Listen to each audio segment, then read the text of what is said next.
I say it all the time. You know, when you come up, when you're a brilliant scientist, you develop a new chip, you develop a new laptop or computer. In about 3 weeks, it's obsolete, it's worthless, right? A wall will never be obsolete. And what else won't be obsolete? A wheel. There's two things that will never be obsolete: a wall and a wheel. Everything else, trouble. Committee is being that governing body of all of the other committees, looking to see what's going forward. Our job is also under the standing orders. Part of that was looking at the reason for prorogation, that we should be expecting that the government will have that response within 20 sitting days of this session beginning. So we're already into this. All we're asking for is we want the documents that support the reason for prorogation, and that is the request that we have made today. Thanks. It feels like we're back in 1984.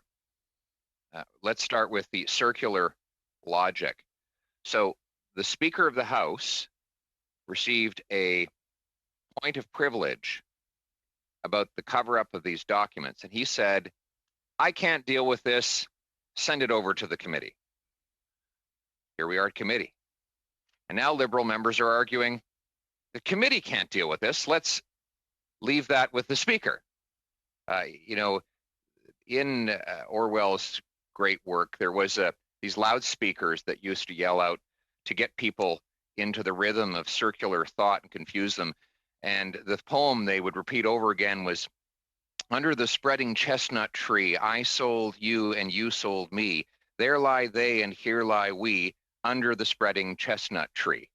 Well, here we are, under the spreading chestnut tree, listening to the circular logic of Liberal members who try to bounce this issue back and forth, keep it out of everyone's hands so that it's nowhere and nothing. The government blacked out hundreds of pages of scandal documents requested by the Finance Committee.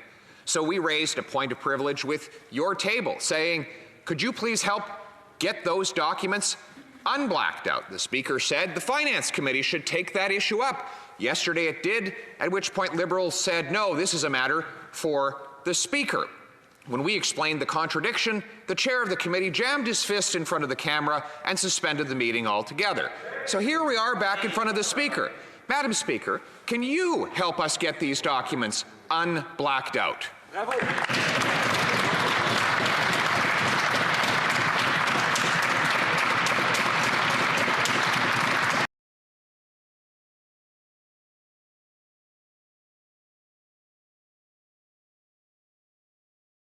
The vote.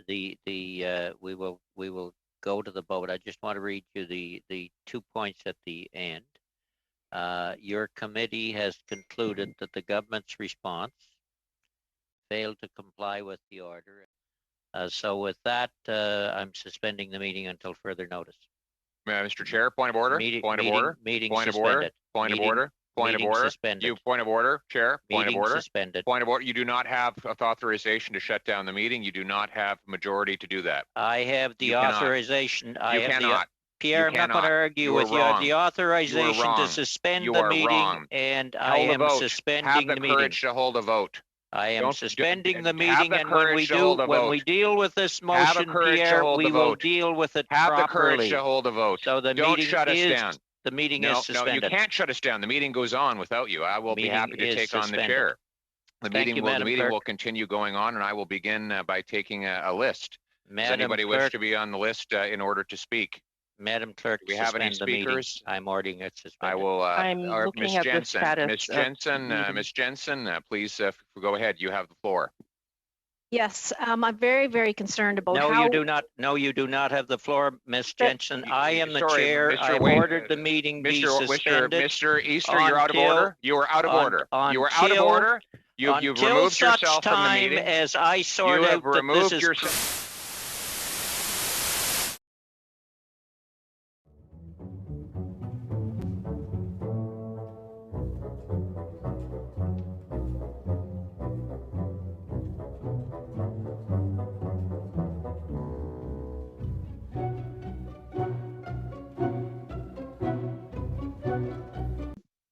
For the government to further the cover-up.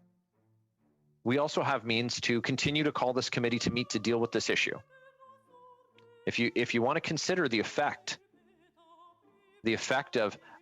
unnecessary engagement, extra hours in the translation booths, and for the clerk, and for staff, and for the technical staff who have to put these meetings on, for all of the analysts, the parliamentary staff, the legislative assistants, for all the members on this call. Well, there will be an increase in all of that based on the length of the filibuster offered by the government. So if government members want to continue to populate the speakers list and want to continue to offer the same points, we've heard it. You don't agree with the motion. Understood. We'll have a recorded vote. As soon as you've repeated the points that you've already asserted, and then Canadians will have an answer. Canadians will know that Parliament still works and that democracy works. It's based on the number of votes.